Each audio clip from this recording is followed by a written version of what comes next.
Hey everybody, this is Dustin, your RV specialist, and welcome back.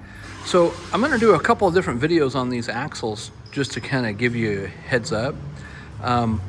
One, this particular coach is actually on a 2015 Grand Design Solitude, and it's here for some frame cracks. And originally it came in for like 4 frame cracks, and then as we started doing the repairs, we came across now it has 6.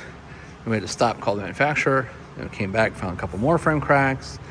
And we came back, found a couple more frame cracks. And so, you never know what you're going to find. But one of the things that probably contributed to those cracks is, wear and tear of the suspension and the brake failure.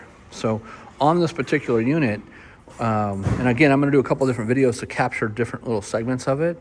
But one, all the seals, as you can see, had completely failed. And that's like that on all the hubs that are off there.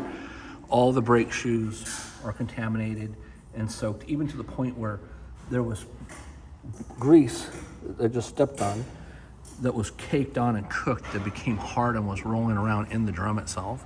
But you can see the magnet surfaces, where the metal has been getting hot, and that's actually caused metal to flay out, and where it's damaged, the hubs and stuff.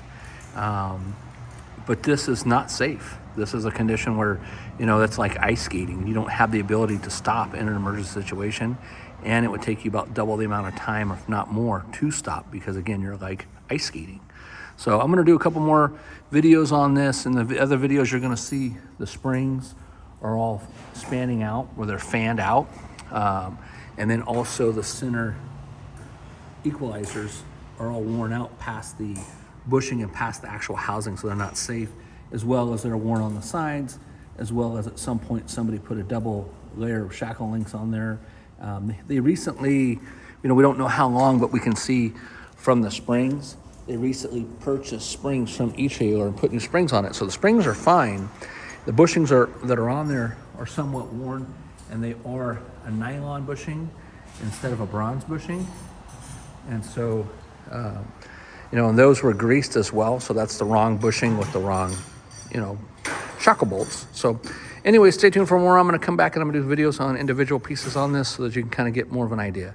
Thanks so much for watching. This is Dustin, RV Specialist.